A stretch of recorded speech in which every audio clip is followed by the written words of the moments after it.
오직 예수님만이 우리의 구원자이십니다. 아멘. 복음으로 단순해지는, 진리로 단순해지는 선악의 기준은 그리스도입니다.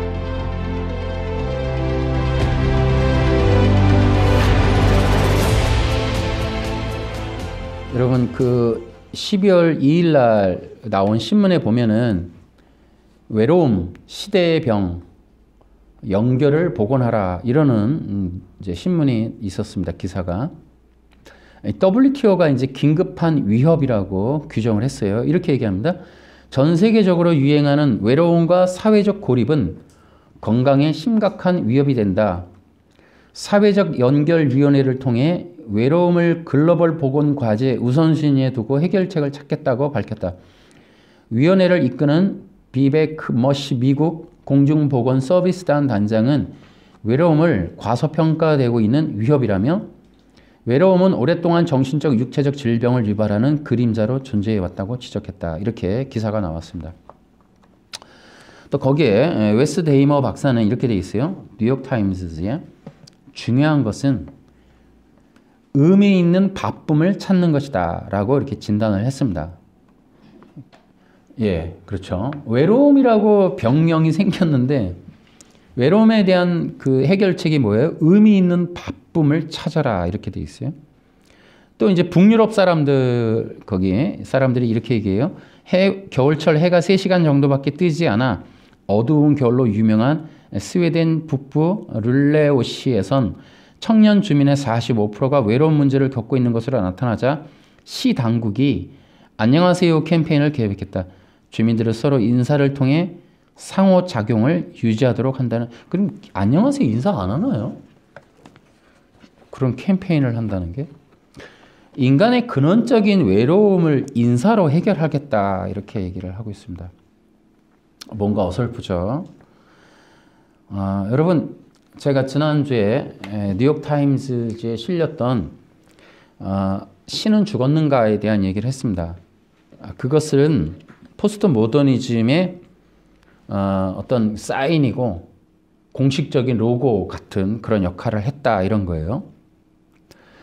여러분, 지금 우리가 살아가는 삶은 그 시대적인 문화와 문명에 절대적인 영향을 받습니다.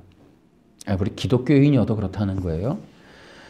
사람들이 사는 것은 여러분 시대적인 사상을 절대 넘어갈 수가 없어요. 그 흐름을 거역할 수가 없습니다. 한국이 지금 저출산 문제가 있는데요. 여러분, 이것은 돈의 문제도 있지만은 뭐 경제적인 시스템 문제 있어요. 그러나 시대적인 사상의 문제도 중요하게 지금 이렇게 역할을 하고 있다. 이게 부인할 수 없습니다. 여러분, 우리나라도 외로움은 남의 문제가 아니에요. 포스트 모더니즘이라고 하는 것의 특징은 핵 개인으로 끌고 가는 거예요. 모든 사람을 하나하나 분해하고 나누고 단절시키고 분열시키는 것. 이게 포스트 모더니즘이에요. 그러니까 이 흐름을 거역할 수 없다는 거예요. 다시 얘기해드리면 포스트 모더니즘의 특징이 뭐냐 하면 관계성 파괴예요. 그러니까 이런 것들을 여러분 거역할 수 없다는 거예요. 굉장히 어려운 문제예요. 지난주에 니체 철학, 사신신학 이걸 알려드렸는데요. 여러분, 그런 신학이 내가 얘기했죠. 사신신학은 니체와 연결되어 있어요. 그러니까 니체라고 하는 사람의 그 신은 죽었다라고 하는 것이 포스트 모더니즘의 시작의 신호탄이었다 이렇게 말씀을 드렸죠. 그랬더니 사신신학이 나왔어요. 그러니까 맞물려 있다는 거죠. 여러분, 최근에 어때요? 기후환경, 지구변화 뭐 이런 것 때문에 교회들이 기독신문 우리 국민일보 이런 데 뭐가 있어요? 갑자기 막 환경, 기후대책, 녹색운동, 그 다음에 교회 옥상에다가 태양광 설치하는 교회들 시상하기 이런 거 엄청 나오죠. 언제적 그랬어요? 지금 이 시대에 유행하니까 그게 이제 흐름이다 보니까. 그러다 보니까 어때요? 얼마나 웃겨요. 성경에 있는 내용들이 그런 게 많은지 모르겠는데 성경을 통해서 녹색운동하는 설교 엄청 나왔죠. 그래서 뭐 인간을 뭐 통치하라 그랬더니 지구 환경도 지켜야 된다. 이래갖고 성경 해석에 이 설교들이 언제적 들어봤는지도 모르는 내용이 최근에 막 쏟아져 나왔어요. 그래가지고 막 모든 성경이 마치 지구를 지켜야 되는 이야기인 것처럼 성경이 막 그렇게 나와요. 설교들을 대단히 잘하더라고요. 여러분, 시대적인 사상의 흐름과 뗄래야 뗄 수 없다. 외로움은 관계 단절에서 옵니다. 여러분, 관계 단절, 인간의 외로움의 시작이 어디냐? 관계 단절인데요. 어디로부터의 관계 단절이냐? 바로 신과의 관계 단절이다. 그래서 하나님과의 관계 단절. 두 번째는 말씀과의 단절. 세 번째가 공동체와의 단절. 그리고 네 번째가 자기 자신과의 단절이에요. 여러분, 이러한 이런 단절의 이 단계의 진행이 시대적으로 진행이 돼요. 이런 것들이 바로 뭐다? 사상 속에 내포되어 있는 이런 전략적인 것들이에요. 여러분, 우리가 이제 그런 얘기 하죠. 뭐 교회에서 문제가 나거나 혹은 뉴스에 나오거나 더 글로리 같은 수리남 같은 그런 드라마가 영화가 나오면 사람들이 이제 신뢰를 꺼버려요. 아, 교회 다 썩었어. 에이, 목사들 전부 다 이 부정부패야. 이러면서 사람들이 하나님에 대해서, 교회에 대해서 이런 권위에 대한 신뢰를 다 끊어가는 거예요. 이게 전략적인 거예요. 그게 이제 문화운동으로 펼쳐지는 거예요. 그래서 포스트 모더니즘의 핵심 중에 하나가 바로 해체주의. 해체라는 건 뭐냐면 이런 거예요. 기존의 관념, 통념, 가치, 믿음, 신뢰, 관계성 다 해체하는 거예요. 여러분, 해체주의를 쳐보시면 이렇게 돼 있어요. 1960년대 로고스 중심적 철학을 근원적으로 비판하는 이런 자크 데리다가 주장한 독자적인 사고방식인데, 여러분, 이것이 포스트 모더니즘을 대표하는 사상 중에 하나다. 이게 이제 인터넷에 나와 있어요. 다시 얘기 드리면은 포스트 모더니즘 중에 이제 하나인데, 그러니까 포스트 모더니즘 중에 하나가 바로 해체주의. 지난주에 얘기했죠. 신은 없다. 신을 파괴하는 거예요. 해체하는, 기존에 신이 있다라는 그런 계몽주의 사상들, 그런 근대주의를 맞서서 다 없애버리는 거예요. 싹 없애버리는 거예요. 그러니까 이게 이론론인 거예요. 더 이상의 세계가 없는 거예요. 또 다른 세계, 또 다른 생각, 또 다른 너머의 존재가 없는 거예요. 없다는 거예요. 나밖에 없는 거예요. 여기 이 땅밖에 없는 거예요. 그게 이제 포스트 모더니즘의 핵심 사상이에요. 그러니까 신도 없고, 말씀도 없고, 심판도 없고, 천국 지옥 없고, 아무것도 없는 거예요. 죽음도 없고, 끝인 거예요. 여기가 다. 이제 이런 것이 시대적인 사상이다. 이제 그런 사상 속에서 이제 이 해체주의가 있다 보니까 포스트 모더니즘 안에서 신이 없다. 신이 없는데 천국 지옥이 왜 있어? 신이 없으니 말씀도 없고, 말씀이 없으니 심판도 없고, 심판도 없으니 천국 지옥도 없고. 그리고 천국 지옥이 없는데 구원이 있을 리가 있나? 구원이 없는데 구원자가 왜 있어? 남은 건 인간의 행복, 인간의 완성이다. 이제 이런 것들이 바로 이제 포스트 모더니즘이에요. 그러니까 포스트 모더니즘이 시작되려면 신이 죽어야 돼요. 그러니까 신이 없어야 되는 거예요. 그래서 니체가 말한 걸 가지고 선동하는 거예요. 니체가 이렇게 말한 걸 가지고 신은 없다 이렇게 선언하는 거예요. 1950년대. 그래서 신의 죽음학, 여기서부터 이제 포스트 모더니즘이 시작돼요. 사탄의 세계가 시작되는 거예요. 그래서 신의 말씀을 제거하니까 뭐예요? 심판이 없는 거예요. 심판할 근거를 빼버리는 거죠. 그러니까 선악의 기준을 없애버리는 거예요. 그러니까 선악의 기준은 이제 인간이 갖는 거예요. 인간이 갖는데 자기가 원하는 것을 이룰 때 선, 자기 생각에 좋은 건 선, 자기 생각에 나쁜 건 악이라고 하는 절대적인 법칙과 기준이 없는 선악의 기준을 인간에게 다 넘겨준 거예요. 이게 포스트 모더니즘이죠. 여러분, 선악의 기준을 인간이 가지면 인간의 신이 되는 겁니다, 이제. 그러니까 인간이 느끼는 거. 그래서 인간이 느낌. 그래서 포스트 모더니즘은 인간의 감성. 이것이 이제 신격화되는 거예요, 감성. 너는 무엇을 좋아하느냐라고 하는 거예요. 그래서 이제 사람들로 하여금 이 자기 중심, 너가 느끼는 대로 해. 너가 생각하는 대로 해. 이게 엄청나게 위험한 말이죠. 이제 이런 것들이 바로 포스트 모더니즘이에요. 그러니까 하나님의 말씀이라고 하는, 예수 믿고 천당이라고 하는 것은 없는 거예요. 존재하지 않는 거예요. 그것들을 다 부정하는 거예요. 진리는 죽었는가? 그래서 이제 말씀이라고 하는 것을 이제 거부하는 이제 그런 시대가 지금이다. 그래서 어떻게 해요? 이제 이 지구상의 시작인 하나님의 말씀으로 시작됐어요. 그러니까 인간이 해야 할 일은 이 구조를 부시는 거예요. 그러니까 하나님의 말씀으로 시작된 세상, 하나님이 창조한 세상 속에 인간이라고 하는 이 역학 구도를 깨버리는 거예요. 그러니까 하나님으로부터 시작하지도 않았고 말씀으로부터 시작하지도 않았고, 그러니까 말씀으로 제한받는 일은 불법이 되는 거예요.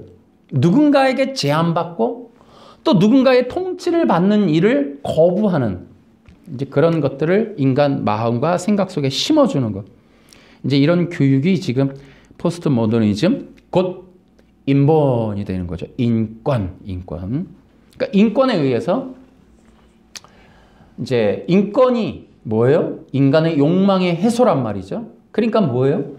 인간이 하고 싶은 모든 것에 대해서 성취시켜주는 인권차별금지법이 그거죠.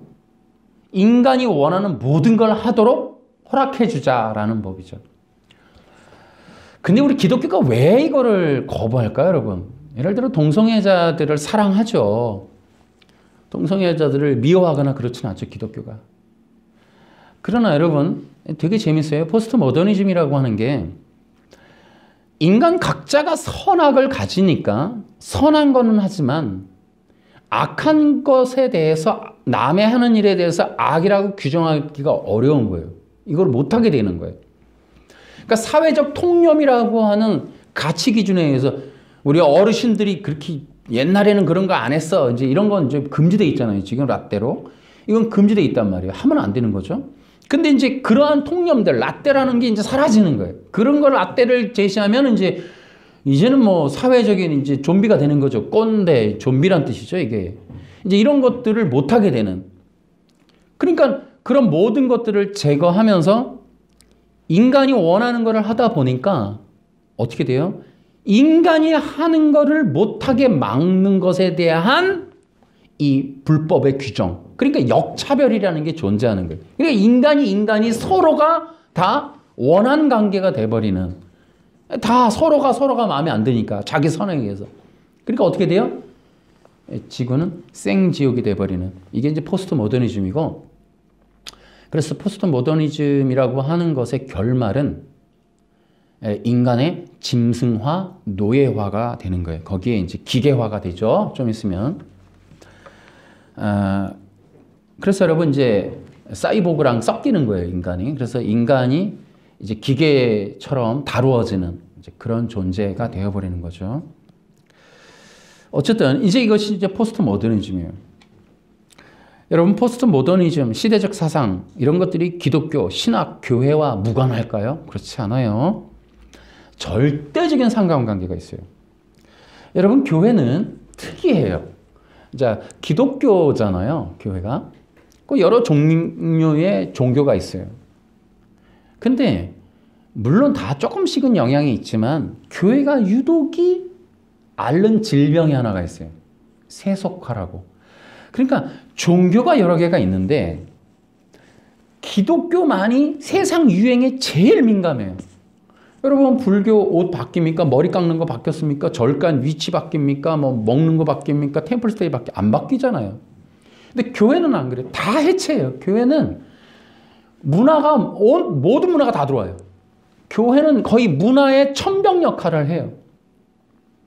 세상에 하는 걸 모든 걸 따라하든지 아니면 선도하든지 아니면 혼합이 되든지 그 여러 종류의 종교가 있는데 가장 세속화가 빨리 진행되는 게 교회예요.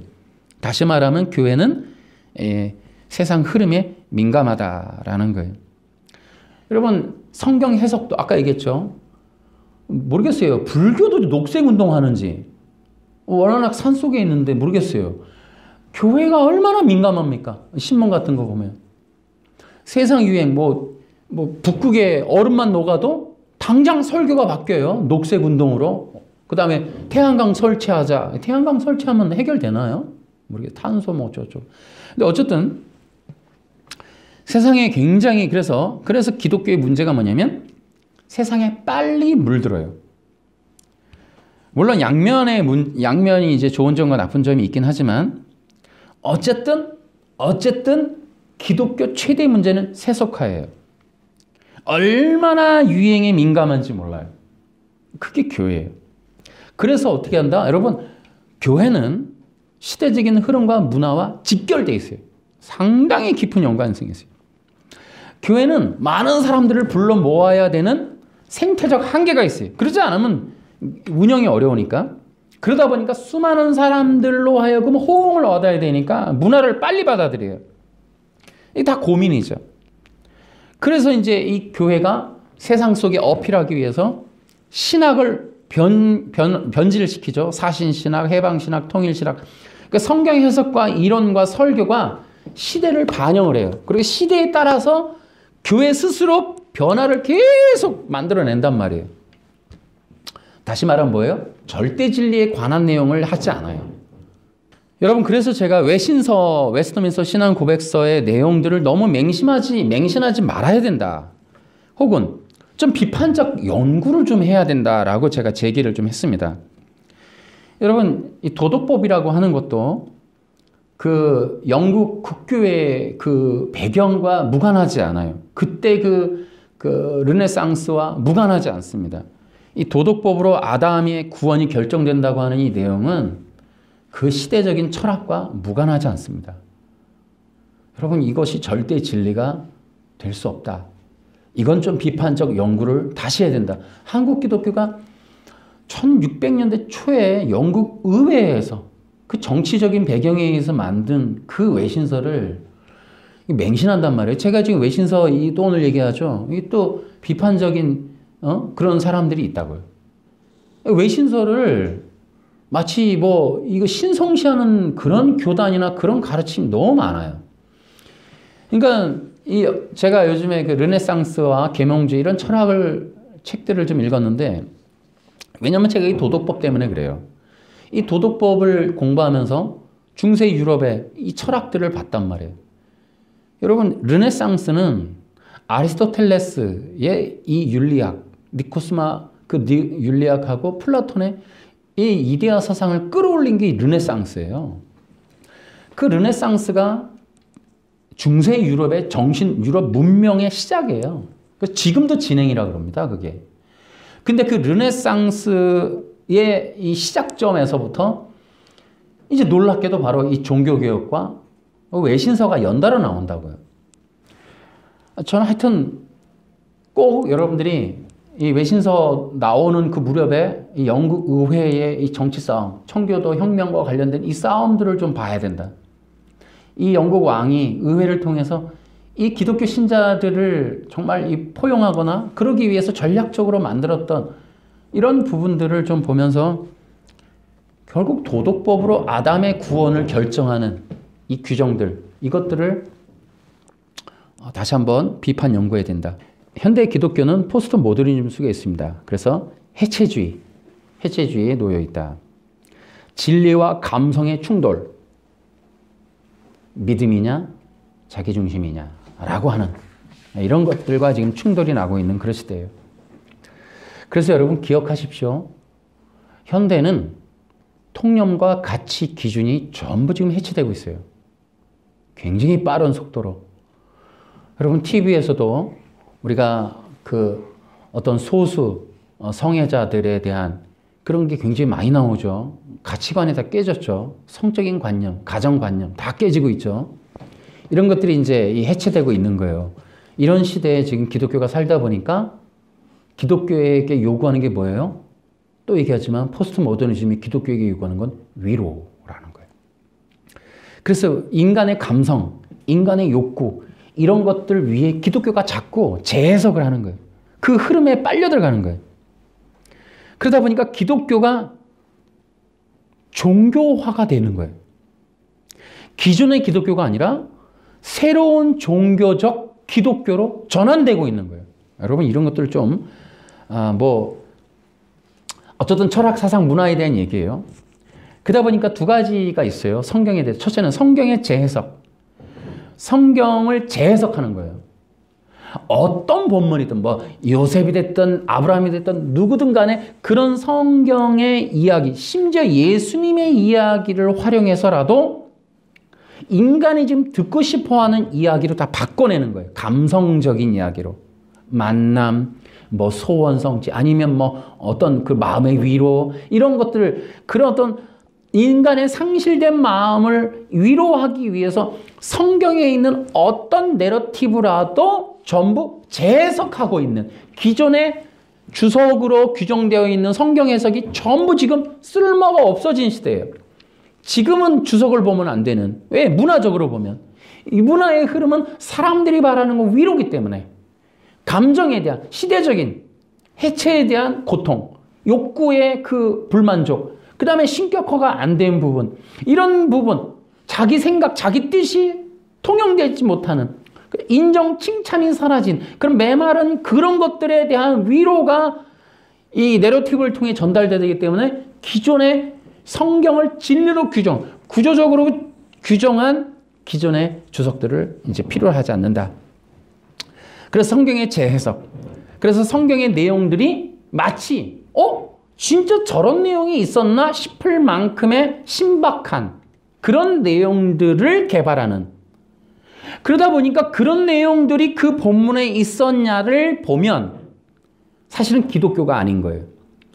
그 결과물인 설교만 따로 놓고 보면 종교와 별반 다를 바 없는, 인문학 강좌나 어떤 연설가들이 하는 말이나 별반 다를 바 없는 내용들이 쏟아져 나오는 게, 그러다 보면 그런 것들을 다시 조립해서 보면 기독교는 본래 모습을 잃어버리게 되는, 종교화된다. 다음 두 번째가 성경의 용도예요. 그러니까 성경이라고 하는 용도가 이제는 예수님을 찾거나 구원을 받거나 이런 게 아닌 거예요. 이제는 인간의 만족과 위로, 인간의 필요 충족, 인간의 욕망에 대한 위로를 위한 용도, 다시 말하면 일반 어떤 인문학 책 수준의 어떤 책으로 계속적으로 위로를 받는 내용으로 변질하게 된다. 진리가 없다 이 말이에요. 진리가. 예수 믿어야 천국, 이런 게 없는 거예요. 예수 안 믿으면 지옥, 이런 게 없는 거예요. 이런 게. 주 예수를 믿으라. 그래야만 너와 내 집이 구원을 얻으리라. 아니 예수를 믿어야만 구원을 받나? 이제 그런 절대 진리랑 내가 길이요 진리요 생명이다. 이거 다 깨는 거예요. 이런 거 다 깨는 거예요. 이런 것들이 이제 뭡니까? 그 안식교도 그러는 거죠. 안식교의 그 성경 해석이나 이런 걸 보면 기존의 진리를 다 재해석하잖아요. 다 재해석한단 말이에요. 왜냐면 1800년대 후반기에 나타난 이 안식교, 이 화이트 부인이 만들어낸 이 안식교 같은 경우도 바로 그런 경우예요. 이것도 이제 포스트 모더니즘이 한 결과물인 거예요. 그때 당시에. 그러니까 그런 어떤 인간 중심적인 생각과 사고의 결과물로 바로 이런 종교를 그래서 그 종교를 갖다 놓고 보면 본래 기독교와는 조금 다른, 결이 다른 그런 종교가 우리 주변에 너무나 많다. 그래서 예수 믿어야 구원, 이게 아니죠. 안식교라고 하는. 우리가 전통적으로 천국 가려면 예수 믿어야 돼가 안식교에는 안 통하는 거예요. 이제 그게 아닌 거예요. 지금은 외신서는 어때요? 도덕을 지켜야 되는 거예요. 도덕. 또 뭐예요? 그 최종 구원에 대해서. 최종 구원도 뭐다? 도덕과 윤리를 보고 판단한다. 기존에 예수 믿고 구원이라고 하는 걸 다 뜯어고치는 거예요. 다 재해석하는 거예요. 그러니까 새로운 신학, 뉴 노멀 이런 것들이 계속 나오는 거예요. 그러니까 성경의 용도, 성경의 재해석 심각한 문제다. 이거 알고는 있는지 모르겠어요. 그래서 여러분 기억하셔야 돼요. 포스트 모더니즘의 두 축을 꼭 기억하세요. 포스트 모더니즘의 두 축. 첫째, 신이 없다. 그 다음에 진리가 없다. 그 다음 두 번째 축은 인간이 신이다. 이 두 가지가 움직이는 거예요.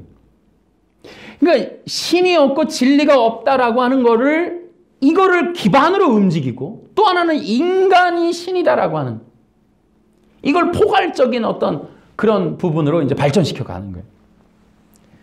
그러니까 인간이 중심이 되는 거죠. 인간이 중심이 돼서 인간 중심적인 세계 사고가 펼쳐지는 거예요.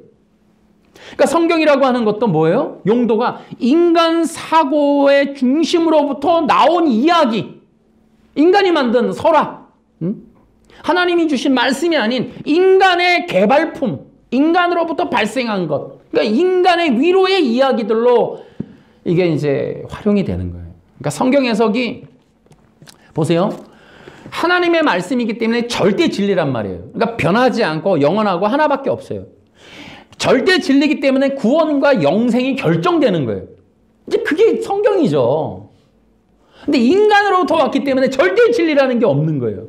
그러니까 인간이 원하는 이야기들이 써 있게 되는 거예요. 그렇게 바라보기 때문에 인간의 이야기들이 나올 수밖에 없다 말이죠. 그러니까 어떻게 돼요? 이러다 보니까 진리 선포가 사라지는 거예요. 진리 선포가 사라진다. 그래서 예수 그리스도만이 유일한 구원자다가 포스트 모더니즘은 없어지는 거예요. 이게 사라지는 거예요. 그래서 예수 믿어야 천국입니다 라고 하는 영원한 절대의 진리를 듣기가 어려워진다니까요. 아까 얘기했죠. 다시요. 녹색운동하고 그러니까 기후가 여러분 또 하마스가 이스라엘 침공하니까 어때요? 여러분 유튜브 보세요. 순간 설교가 엄청나게 바뀌죠. 뭐 제3차 세계대전 계시록이 열리고 막 갑자기 유행하는 거예요. 전쟁 하나만 나도 지진 하나만 나도 뭐 종말이 왔다 다시 또 올라올 거예요. 좀 있으면. 또 옛날엔 베리칩 때문에 얼마나 또 요만한 거 베리칩 때문에 이게 유행한단 말이에요. 절대진리 예수 성령의 기름 부으심 구원 영생 천국 이런 절대 진리라고 하는 것이 시대적인 흐름에 다 덮여버려. 사람들은 하마스 전쟁 나면 어때요? 빨리 교회 가자. 야, 또 신비한 얘기, 신박한 얘기 있을 거야. 우리 목사님. 와, 미래 예언된 얘기 있을 거야. 하마스 얘기 들어가야지. 이제 이런 현상들이 이제 너무나 많이 이제 이게 교계를 흔들흔들하는 거예요. 그래서 북극에 눈이 녹으니까 이 녹색운동 또 갑자기 설교가 전부 또 환경 설교로 다 바뀌죠. 이제 이런 것들이 이제 교회가 얼마나 세속화되어 있냐라는 거예요. 교회는 절대 진리인 성경을 전합니다. 아멘. 절대 진리는 뭐예요? 예수님밖에 없어요. 아멘. 자, 다시요. 성경에서 모든 내러티브의 중심은 인간이 아닙니다. 예수 그리스도입니다. 성경을 처음부터 끝까지 예수 그리스도로 보는 것이 성경신학이에요. 여러분 이것이 흔들리면 안 된다는 거예요. 예수님은 성탄절에 오신 게 아니라 영원한 삼위일체 하나님이세요. 우리 성경이 여러분 제가 주일날 이런 어떤 시대적인 흐름을 설교는 하지만 우리가 항상 우리가 계속해서 복음적인 메시지로 우리는 구축되어 있죠. 마찬가지예요. 여러분 어찌하든지 이 복음이라고 하는 구조가 흔들리면 안 돼요. 성경이라고 하는 진리, 복음이라고 하는 진리, 설교라는 진리, 복음 이게 예수 그리스도라는 이 진리가 흔들리면 안 된다 말이에요. 아멘. 진리는 타협하면 안 된다. 시대적인 흐름에 절대로 흔들려서 안 된다. 이 진리를 결코 우리는 변질해서 안 되고 놓쳐서도 안 된다. 받아들이지 말자 말이죠. 여러분 우리는 기억하세요. 우리 최대의 위로는 예수 그리스도예요. 우리에게 최대의 성공은 우리 최대의 꿈의 성공은 예수님입니다. 예수님 믿는 것만큼 가치 있는 게 없어요. 지금 이 시대에 무엇이 여러분 소중합니까 여러분? 다 돈이라고 하겠죠. 아니에요. 예수님인 거예요. 지금 이 종말이 갈수록 예수님을 믿는 자가 가장 귀한 자들이에요. 아멘. 예수 믿는 것보다 더 소중한 게 없어요. 여러분 믿으십니까? 이런 거 간단한 거. 지금 이런 거. 너무 소중하게 여겨야 돼요. 내가 예수 믿는 거. 또 하나? 여러분 지금 예배 드리는 거 정말 중요합니다. 아멘. 근데 예배 드리는 결과물이 뭐였냐? 성령의 기름 부으심이어야 돼요. 예배도 드리죠. 그래서 성령의 기름 부으심이 가장 소중한 거예요. 그것들이 기초적으로, 기본적으로 우리가 장착이 돼야 된다. 아멘. 그래서 이러한 이 기본적인 진리, 지금 말씀드린 거, 이거를 빼는 거예요. 이걸 빼는 거예요. 이걸 빼고 인간의 이야기로 만들어가는 거. 그러다 보면 여러분 결국 기독교는 종교로 변질하게 된다. 그래서 사람들의 꿈이 이루어지지 못하는 우울증, 욕구 불만과 절망, 낙담, 자아 중심적인 존재에 대한 위로. 자, 이것이 중심이 된단 말이죠. 이 기독교에서 앞으로. 이게 포스트 모더니즘이에요. 여러분 그러나 기억하세요. 하나님의 말씀을 떠나서 이룰 수 있는 건 아무것도 없어요. 하나님의 말씀을 버리면 얻을 수 있는 게 아무것도 없어요. 굉장히 중요한 거예요.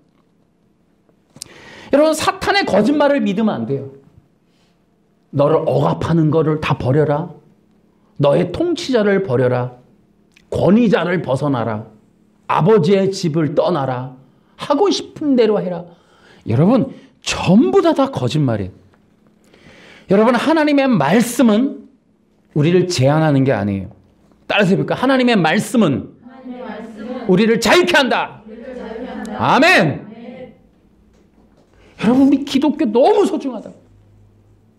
이 지구가 멸망해도 여러분 우리 기독교 이 진리를 지키는 자들은 승리할 거예요.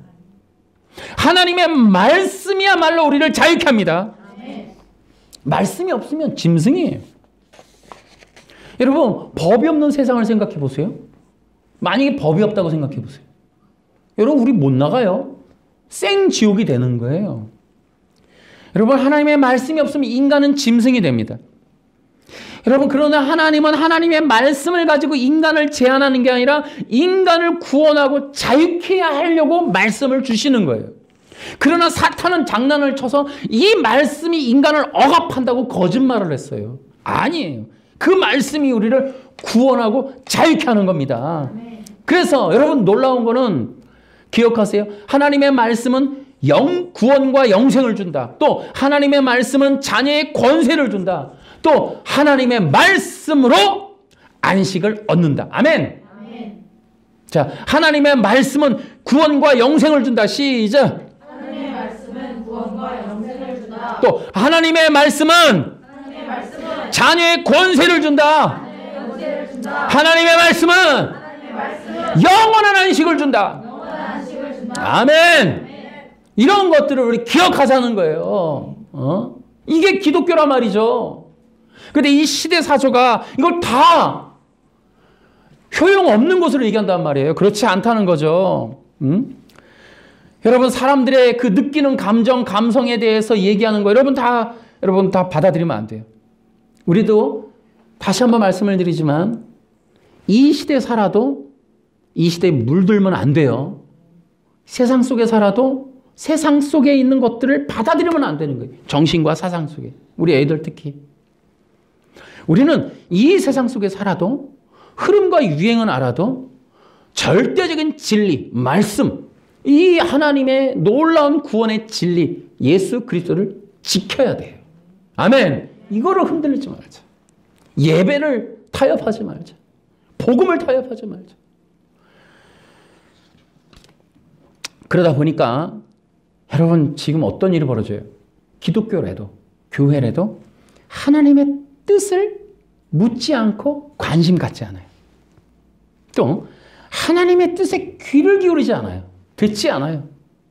묵상과 교제가 뭐예요? 교제는 오고 가는 거예요. 말씀이 들려지고 내 기도가 올려지고 하나님의 뜻이 전달되고 내 마음이 소통되고 내 예배가 올라가고 하나님의 명령이 내려오고 또 예배가 올라가고 하나님의 사랑이 내려오고 그에 대한 순종이 올라가고 이게 오고 가는 게 교제예요. 내 것만 요구하는 게 교제가 아니고 하나님과의 교제, 친밀한 교제, 뭐 말씀과의 교제, 뭐 공동체 교제 이게 뭐예요? 오고 가는 거예요. 하나님의 명령이 내려오면 나의 순종이 올라가야죠. 근데 나의 순종과 충성이라는 건 이미 사라졌죠. 이건 큰일 나는 거죠. 이렇게 얘기하면 안 되죠. 사람들한테 순종하라고 말하면 안 되는, 명령을 할 수가 없는 설교시대이기 때문에, 위로만 줘야 되기 때문에 명령이 사라졌어요. 그러니까 명령이 내려오면 순종이 올라가고 하나님의 뜻이 내려오면 충성하고가 없어졌어요. 교제가 사라진 거예요. 관계가 단절됐기 때문에. 그래서 어떻게 한다? 하나님의 뜻을 묻지 않는다. 하나님의 뜻에 귀를 기울이지 않는다라는 거예요. 여러분 지금 이것이 어떻게 교회에서 이루어지고 있다고요. 성도들 삶에 이런 게 이루어지고 있다고. 자, 그래서 우리가 한 번 더 꼭 기억합시다. 우리가 한 세 가지. 첫째, 한번 따라해 볼까요? 성경은 절대 진리의 말씀이다.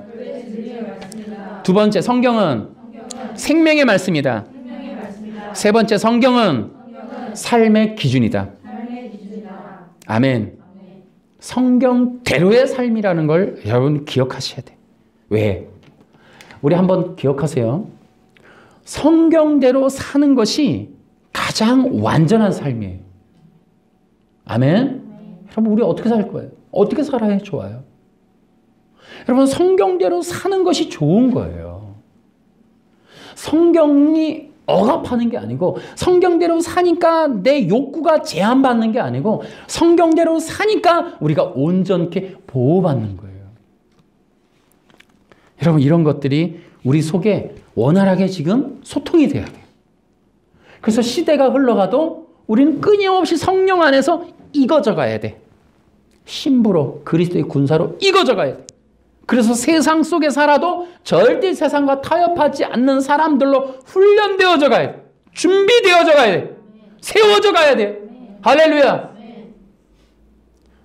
성도들이 자기중심성에 매여서만 신앙생활을 계속하고 어딘가 구애받지 않고 통치받지 않고 제한받지 않고 내 뜻에 집중해서만 살아가면 여러분 절대로 익어지지 않아요. 그리스도의 사람이 될 수가 없다. 그래서 반드시 이렇게 말씀에 또 진리에 이런 신박해서 그 안에서 우리가 세워지고 단단해져가는 여러분 그런 신앙생활을 해야 된다. 여러분 근데 하나님의 말씀에 대해서 억압할 때 이 사탄은 뭐라고 얘기하냐면 야 하나님의 말씀에 인간의 욕망을 제한하고 한계성을 그어주는 거야. 한계를 규정하는 거야. 그러니까 인간이 신이 될 수 있는데도 그걸 못하게 하고 막는 거야. 이런 거짓말을 해요. 여러분 분명히 말씀을 드리면 여러분 인간에게 하나님이 주어주셨던 첫째 선악과 언약에서 주어진 제한과 한계성이란 그리스도입니다. 아멘. 이거 지키자는 거예요. 앞에서 쭉 내가 서론 얘기했어요. 다시요. 이 얘기에 대한 서론은 아까 얘기했죠. 아담이 도덕법으로 구원받는다라는 건 서구 유럽의 철학 사조와도 깊은 관련이 있는 규정이었다. 성경에 있는 원래의 뜻이었겠나라는 비판적 연구에 대해서 생각해 보자는 거죠. 아담은 도덕법으로 구원받는다? 있을 수 없다는 거죠. 여러분, 그러면 하나님께서 주어주셨던 선악과 언약에서의 그 인간 아담에게 주셨던 제한과 한계 그 선은 뭐냐? 그리스도라는 거예요. 다시요. 도덕법이 아니라 그리스도입니다. 자, 해볼까요? 아담에게 주신 것은 도덕법이 아니라 그리스도이시다. 아멘. 여러분, 이거를 놓치고 있는 거예요. 그러니까 사탄은 끊임없이 그리스도를 제거해요. 기독교는 그리스도교입니다.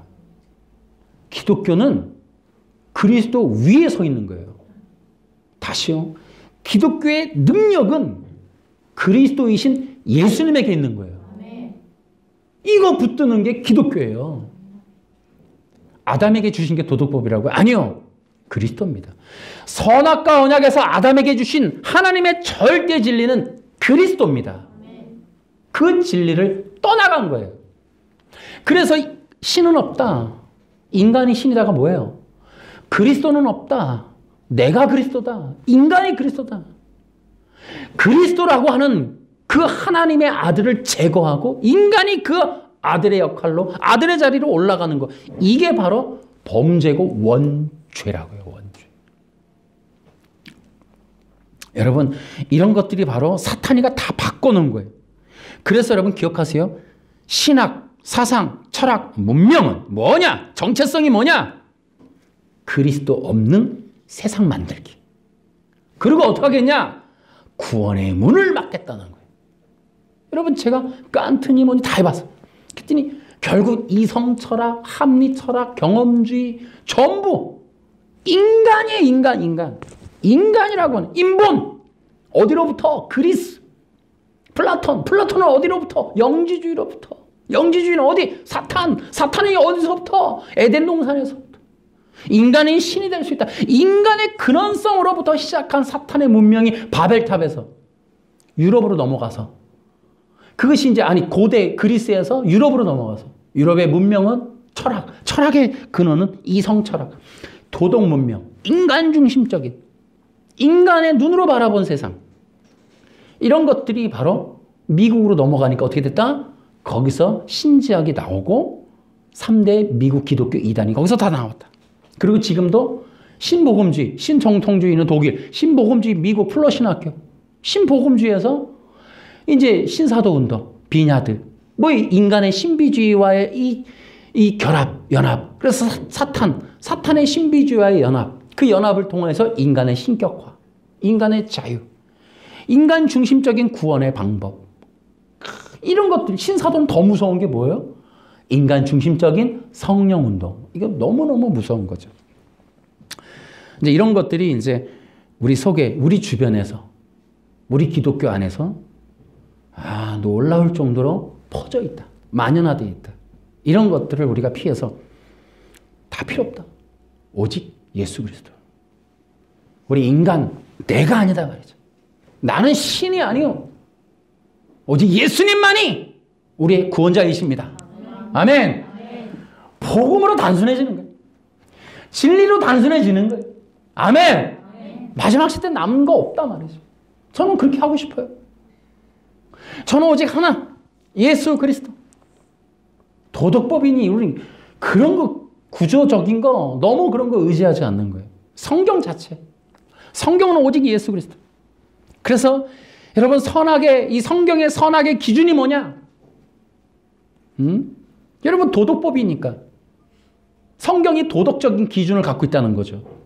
그 성경은 도덕법이라고 규정하는 있을 수 없단 말이죠. 외신서에서 이 도덕법으로 규정하는 건 여러분 이건 난센스예요. 난센스. 다시요. 선악의 기준은 그리스도입니다. 여러분 중세 철학은 선악의 기준을 이성으로 가져갔어요. 여러분 그 중요한 이성 중심적 선악의 기준은 칸트가 세워요. 칸트가. 근데 여러분 그렇지 않아요. 선악은 그리스도라는 게 그리스도. 우리 이거 분명하게 해야 돼요. 그리스도가 선하신 거예요. 그리스도가 아니고 그리스도가 없는 것이 이것이 악한 거예요. 이것이 절대 기준이고 여기서 이제 파생되는 거예요. 성경이. 여러분 다시 한번 얘기하면 이것이 중요한 이유는 성경의 선악의 기준이 인간이 아님이 분명해지면 설교라는 규정이 딱 정립이 돼요. 설교는 그리스도를 전하는 거예요. 그러니까 선악의 기준이 인간이면 설교는 인간을 전해야 맞아요. 인간 중심, 인간의 마음, 인간의 그런 스스로의 구원과 영생과 지상낙원과 인간 중심성에 대한 얘기가 맞아요. 그러나 복음은 그리스도라니까요. 그래서 이건 대단히 중요한 거예요. 거듭남이라고 하는 것과 연관돼요. 그래서 오직 설교라고 하는 건 딱 단순해요. 설교는 선포입니다. 설교라고 하는 것은 뭐냐면 진리를 선포하는 거예요. 여러분, 설교는 선포예요. 하나님이 선악과 언약도 선포하셨어요. 거기에 대해서 타협하지 않으셨다고요. 그에 대해서 아담하고 대화하지 않아요. 아담으로 하여금 선언한 거예요. 언약을 규정해 주셨어요. 그러니까 인간은 따를 거냐 말 거냐예요. 근데 하나님은 그 속에 그 복음을, 구속 언약의 복음을 전하신 거예요. 이루실 거. 그러니까 인간에게 안 맡겨요. 진리에 대한 하나님의 뜻의 성취를 인간에게 안 맡긴다고요. 그러니까 구속 언약인 거예요. 창세전에 이미 계획하고 언약하고 당신의 실행할 걸 계획하고 선포한 거예요. 인간은 듣는 거예요. 설교는 진리를 선포하는 거예요. 그 사람들의 반응은 두 가지로 나오죠. 노뱀을 달았을 때 반응이 다르게 나오듯이 설교라는 건 그런 거예요. 어차피 안 믿는 사람이 있고 듣는 사람이 있는 거예요. 복음은 그래서 공의로 와요. 절대로 법이, 생명나무에서 구원이라는 게 있을 수 없는 건 거긴 법이 없어요. 법은 선악과에 있다고.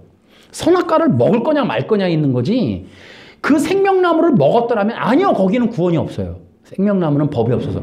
그렇기 때문에 하나님의 선악과는 공의로운 거예요. 선언된 거예요. 선언된 거를 믿고 순종하는 자는 구원인 거예요. 이게 공의로운 거예요. 누구에게나 다 만인구원설은 이건 불공평한 거예요. 예수를 통하여 예수 그리스도 안에만 구원을 담아두신 것이 공의로운 거예요. 그것을 따라오는 자가 구원받는 거예요. 이게 복음인 거예요. 그러니까 성경 전체는 예수 안에 있는 영원한 구원밖에 전하는 바가 없어요. 그걸 인간이 각양각색으로 지금 내러티브를 활용해서 이렇게 저렇게 써먹는 거지, 성경이라고 하는 진리. 그러니까 하나만 더 팁으로 말씀을 드리면, 다음에 요거 한번 또 설교할게요. 성경을 우리가 이제 중요하게 여긴다 그럴 때 어떤 요절 하나를 말하는 게 아니에요. 성경은 진리예요. 그 진리는 복음이라고. 복음은 또 너무 또 여러분 쉽죠. 성경이라고 하는 건 진리로 듣는 거예요. 그 진리는 예수님이라니까요. 그러니까 성경은 1차, 2차, 3차 내러티브라는 게 있어요.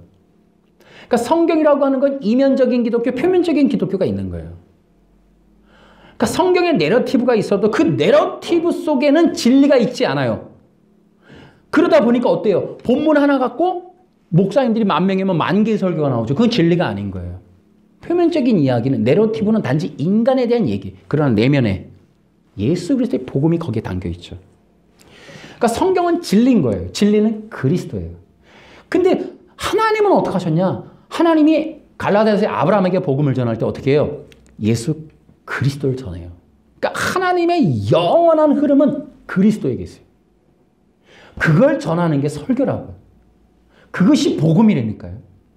그래서 복음은 구약에서부터 있는 거예요. 그래서 구약 성도들도 믿음으로 구원받는 거예요.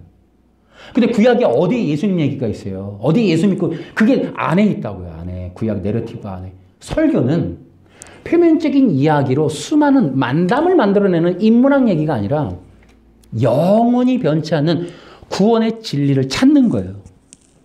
창세기서부터 요한계시록까지 있는 그 진리, 그걸 전하는 것이 설교라고 하는 거예요. 설교는 그래서 예수 그리스도의 선포인 거예요. 그래서 어느 내러티브에서도, 그래서 이삭에게서도, 아브라함에게도, 그러니까 아브라함도 갈라디아서에 보면, 그래서 사도 바울의 이 서신서는 진리인 거예요. 오직 예수님을 전하거든.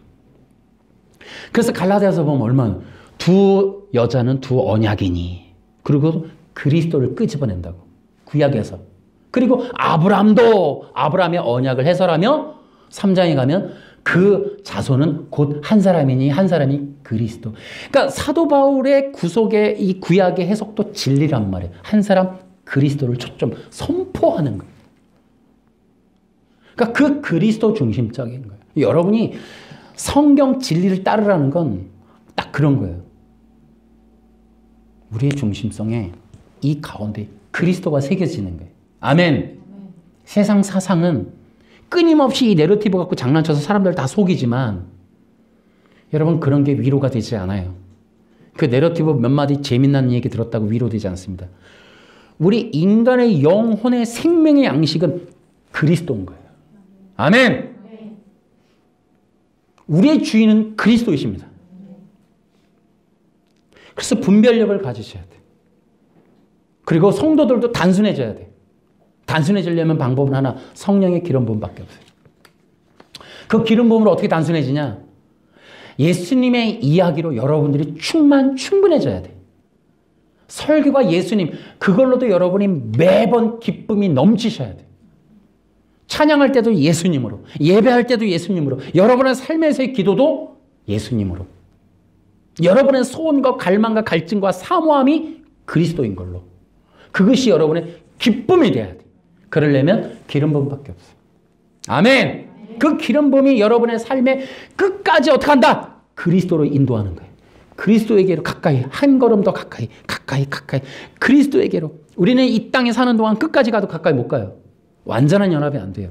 그래서 성령 안에서 끝까지 계속적으로 친밀함을 누리면서 살아가는, 그것이 하나님께서 우리에게 계획하는, 그것이 우리가 하나님의 사람임을 증명하는 거예요.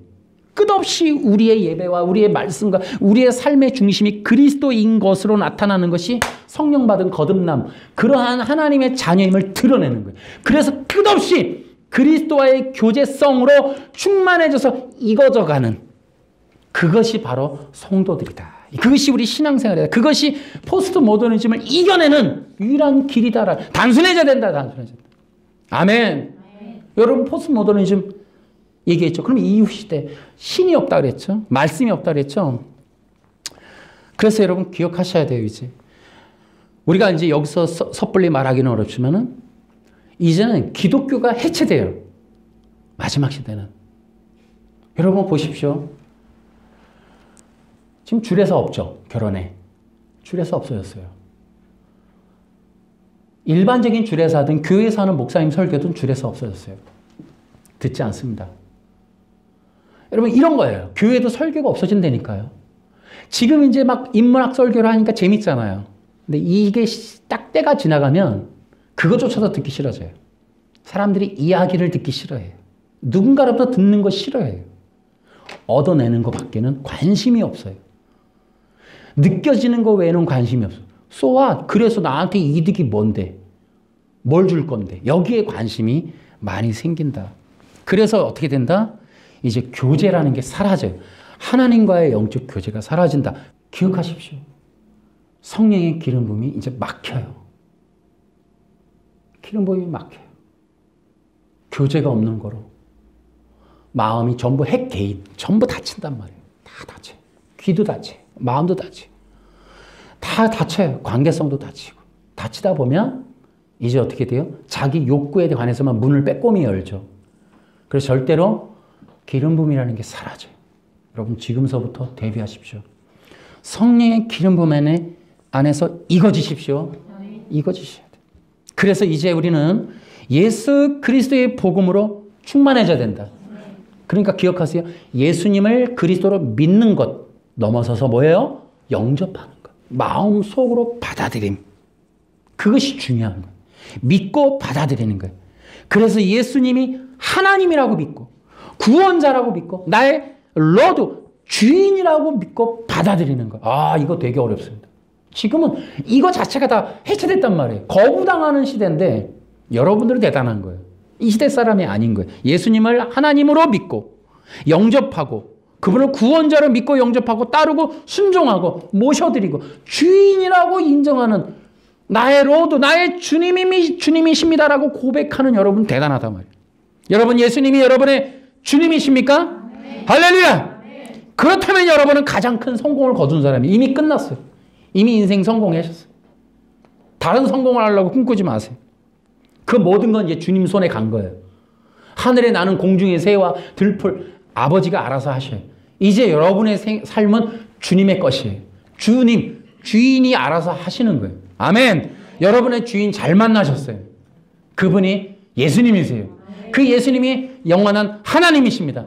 그분은 사랑이세요. 그분이 여러분을 우리 모두를 완전한 영원한 생명으로 영원한 나라로 우리를 인도하실 거예요. 그러므로 여러분 기억하십시오. 주 예수 그리스도를 모셔드리십시오. 주 예수님을 구주로 믿으십시오. 그러면 살 것이고 우리의 삶은, 남은 삶은 하나님께서 책임지십니다. 그렇게 예수님으로 믿고 모셔드리고 예수님으로 살기를 소원하는 여러분, 이것이 영원한 진림을 믿으시기 바랍니다. 이 믿음을 가질 때 여러분 이 세상을 이기는 거예요. 여러분은 승리할 자들이고 승리한 자들입니다. 예수님 안에서 영원한 생명 얻기를 주 예수님의 이름으로 축원합니다. 박수로 하나님께 영광. 하나님 아버지, 포스트 모더니즘이 지금 목적으로 승리를 거둬가는 일 중에 하나는 모든 개인들을 핵개인으로 만들고 관계를 단절시키며 소외시키며 외로움과 절망 속에 스스로 혼자 죽어가게 만드는, 구원도 영생도 생명도 없는 존재 만드는 그 일들을 진행하고 있습니다. 그래서 하나님과의 단절, 말씀과의 단절, 공동체와의 단절을 끊임없이 문화적 전략으로, 이 문명의 전략으로 이루어져 가고, 심지어 교회 안에서, 기독교 안에서 설교로서도 답을 얻지 못하는, 진리가 없으므로 자기 소견에 옳은 대로 행하는 그런 시대에 우리가 살고 있기에 아버지 하나님, 이제 지금이야말로 성령 충만함, 성령의 기름 부으심으로 우리가 승리하게 하시고, 오직 성령의 기름 부음 안에 예수 그리스도를 구주와 주님으로 믿고 영접하고 따르고 순종하며 그분을 통한 통치와 또 다스림 안에 우리가 영생과 안식을 누릴 수 있는 그런 은혜를 허락하여 주옵소서. 그러므로 우리 성도들에게 매일매일 매순간 성령의 기름 부음으로 충만케 하여 주시옵소서.